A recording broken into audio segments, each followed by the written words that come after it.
ये वीडियो सिर्फ educational purpose के लिए है। हम कोई फाइनेंशियल एडवाइस फराहम नहीं करते। इस वीडियो में बताए गए एनालिसिस को सिर्फ और सिर्फ डेमो अकाउंट पे प्रैक्टिस करें।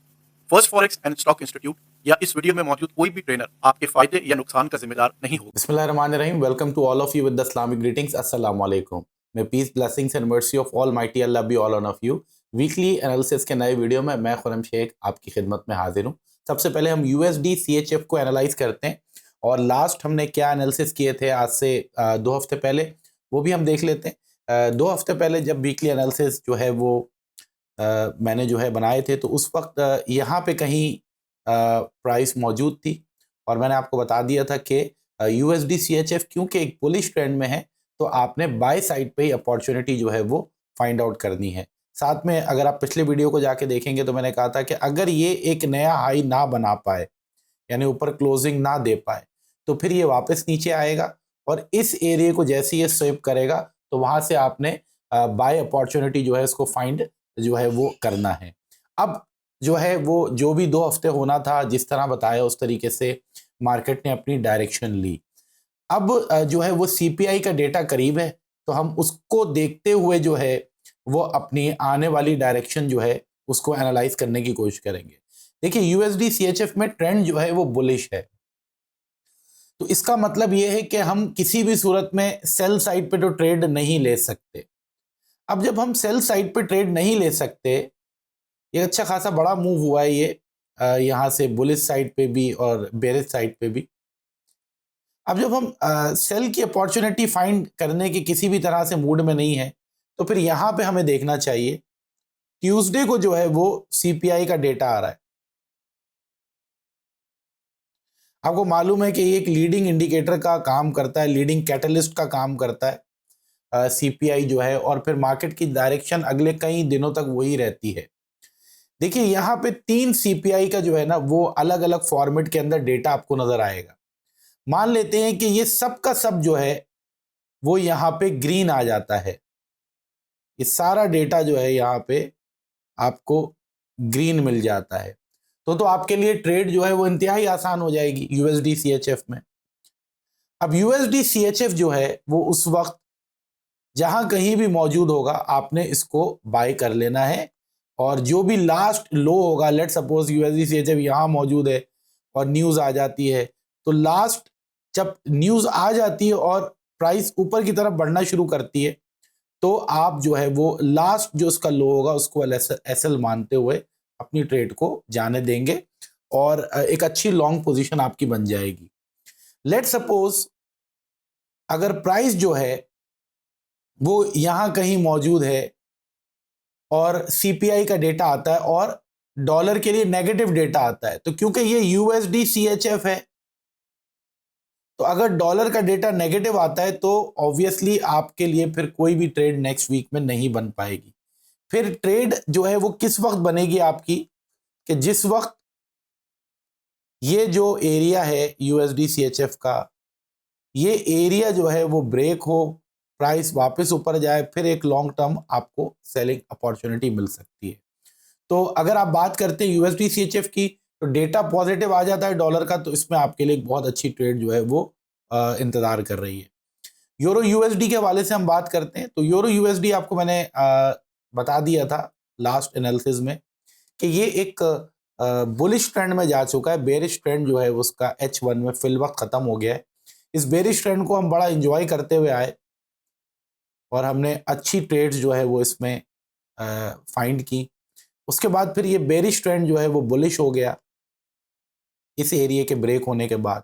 तो आपको बताया था कि प्राइस रिट्रेसमेंट ले और एटलीस्ट 50% के करीब आए, 50% पे आए तो आपने अपॉर्चुनिटी फाइंड करनी है और एक अच्छी बड़ी अपॉर्चुनिटी आपको यहाँ पे इसने दे दी। अब यूरो USD को अगर हम देखते हैं कि जिस तरह हमने एनालाइज किया वो डायरेक्शन रही मार्केट की और हमारी कोशिश भी होती है कि हम डायरेक्शन बताएं ताकि जो है वो ट्रेड्स आप उस डायरेक्शन में फिर फाइंड आउट आसानी से कर सकें। H1 का ये टाइम फ्रेम है। अब देखिए यूरो USD यहाँ पे मौजूद है, ये एक बुलिश ट्रेंड में मौजूद है, लेकिन जिस तरीके से जिस पैटर्न में ये ऊपर गया है तो यहां से अब यूरो USD को मजीद बाय नहीं किया जा सकता। अब लेट सपोज CPI का डेटा आता है और वो डॉलर के फेवर में आ जाता है, ग्रीन डेटा आता है तो आपको यूरो यूएसडी को शॉर्ट करना चाहिए कि ये एक बुलिश ट्रेंड में मौजूद है। अगर हम इसकी मैपिंग करते हुए चलें तो अब मौजूदा वक्त में ये बुलिश ट्रेंड में जा रहा है, तो ये इसका हायर हाई है, ये इसका हायर लो है। लेकिन यूरो यूएसडी जिस पैटर्न में ऊपर गया है, ये पैटर्न जो है वो इतना बुलिश नहीं है। ये पैटर्न्स अमूमन जो है वो बुलिश ट्रेंड को फेल कर देते हैं और बेरिश ट्रेंड में अगेन रिज्यूम कर जाता है जो ट्रेंड होता है। लेकिन हम इस वक्त कोई भी चीज अपनी तरफ से नहीं सोचते, हम तो प्राइस को देखेंगे और फिर डिसीजन लेंगे। तो यहां पे इन शॉर्ट ये है कि अगर सीपीआई का डेटा जो है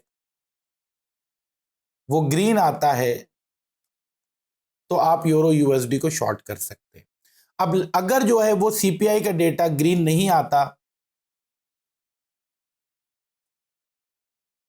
रेड आ जाता है, डॉलर वीक होता है, तो फिर आप इसको मजीद ऊपर जाने देंगे और सिंपल इस जोन को आप मार्क कर लेंगे अपने पास। आपने इस जोन को अपने पास मार्क कर लिया और सीपीआई पे यूरो यूएसडी बुलिश हो जाता है, बुलिश ट्रेंड में चल रहा है, मजीद बुलिश हो जाता है।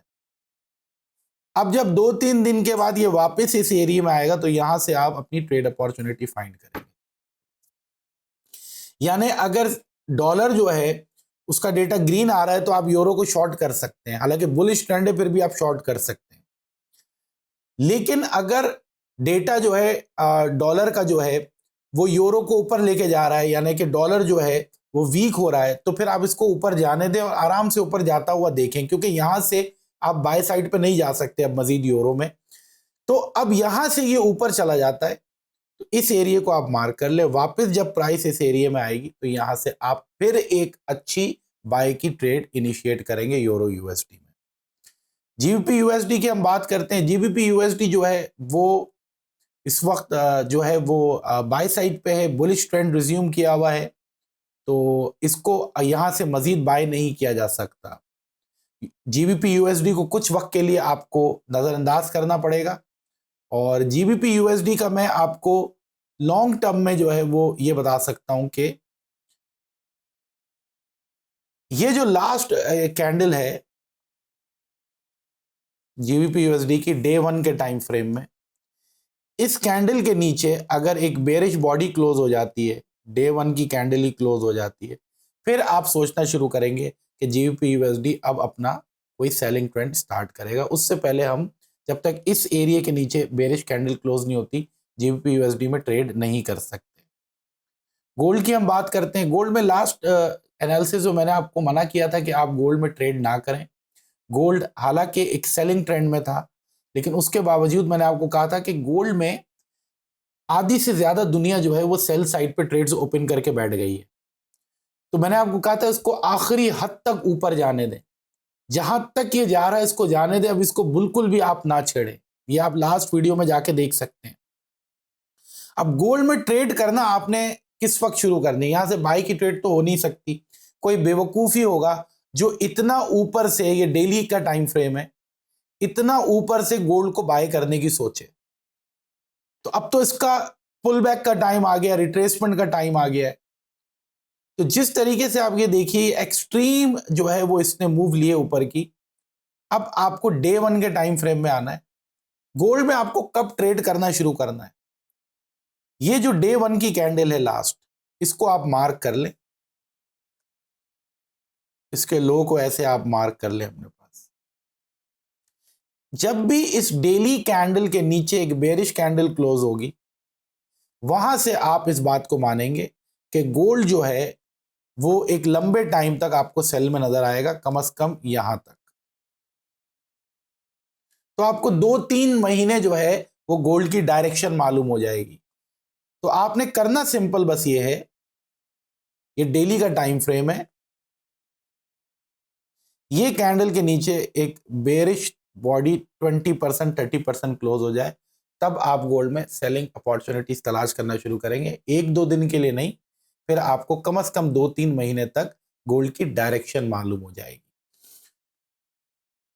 अब हम बात करते हैं यूएसडी जेपीवाई की। यूएसडी जेपीवाई एक बुलिश ट्रेंड में है और आपको लास्ट टाइम आप वीडियो में देखेंगे तो ये बताया था कि ये इस वक्त बहुत ऊपर मौजूद है, तो यहां से आप ट्रेड नहीं कर सकते जब तक कि ये एक अच्छी रिट्रेसमेंट आपको नहीं देता। अब सीपीआई का डेटा अगर डॉलर के फेवर में आता है, सारा डेटा ग्रीन आता है, तो आप यूएसडी जेपीवाई को एक लंबे टाइम के लिए बाय कर सकते हैं। अगर डॉलर का डेटा नेगेटिव आता है तो यूएसडी जेपीवाई को नीचे जाना चाहिए, तो इतना नीचे से आप सेल साइड पे नहीं जा सकते, फिर इसको नीचे जाने दें, वापस इस एरिया तक आने दें कि यहां से नीचे चला जाए, ट्रेंड चेंज कर ले अपना, क्योंकि ये इसका लास्ट लो नजर आ रहा है आपको। अब अगर हम इस एरिया को मार्क कर लेते हैं अपने पास, तो आप यहां पे ये देखिए कि ये बिल्कुल करीब करीब मौजूद है अपने लास्ट लो के। डेटा पॉजिटिव आता है तो आप जो है वो इसको बाय कर सकते हैं। अगर डेटा नेगेटिव आता है तो ये ऐसे नीचे चला जाएगा, तो इसका मतलब यूएसडी जेपीवाई में ट्रेंड चेंज हो गया।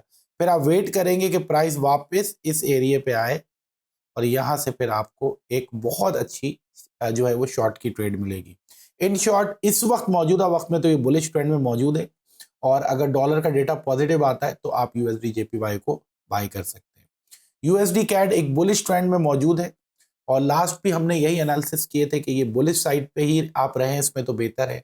यहाँ कहीं प्राइस मौजूद थी, एक नया हाई इसने बना लिया, और जो है वो एक बहुत ही लंबे टाइम के लिए आपको जो है वो पूरे 2 हफ्ते जो है वो इसमें बाय साइड पे काम करने का मौका मिला।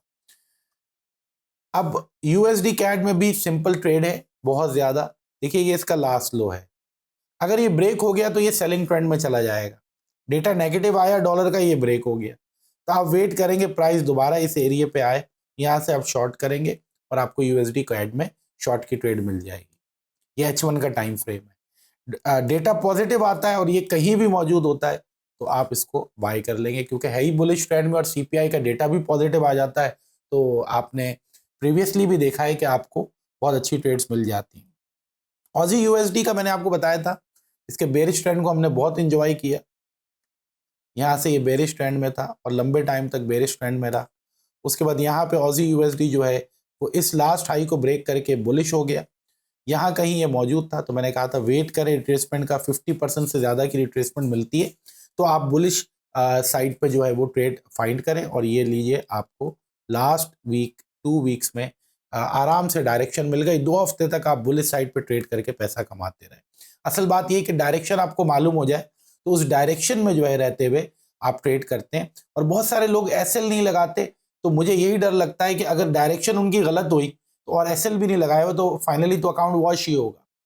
तो समझाने के बावजूद बहुत सारे लोग स्टॉप लॉस का यूज नहीं करते, जो कि एक बहुत बड़ी हिमाकत है। एनी हाउ, यूएसडी जेपीवाई को हमने देख लिया, ऑजी यूएसडी को देख लिया। अब हम बात करते हैं ऑयल की। ऑयल का आपको बताया हुआ एक बुलिश ट्रेंड में चल रहा है H1 में, और आपके सामने जो है वो लास्ट 2 वीक्स में इसने आपको बाय साइड पे बेतहाशा अपॉर्चुनिटीज दी है। तो सबकी डायरेक्शन आपके सामने आ गई है। अब सीपीआई का डेटा देखिए और उसके मुताबिक आपने ट्रेड करनी है, और उम्मीद है कि डेटा जो है वो देखने के बाद ही आप कोई डिसीजन लें। मंडे को कोई खास ट्रेड आपको मिलने वाली नहीं है, और मैंने गोल्ड का आपको जो बताया और पाउंड का जो आपको बताया, डेली की कैंडल देख के आप ट्रेड करें। तो मंडे को आपको कोई खास ट्रेड इतनी मिलने वाली नहीं है। ट्यूसडे को आपको बहुत अच्छी ट्रेड मिल सकती है। ट्रेंड की डायरेक्शन में ही अगर डेटा आपको मिल जाए तो जो पहले आपने किया है वही कीजिए, और एक लंबे टाइम तक, कम से कम 10-12 दिन तक हमें मार्केट की जो है वो सिम्त मालूम हो जाएगी। बस उस सिम्त में हमने काम करना है और पैसा बनाना है। Thank you very much. Next week में इंशाल्लाह नेक्स्ट वीडियो के साथ आपसे मुलाकात होती है। Thank you.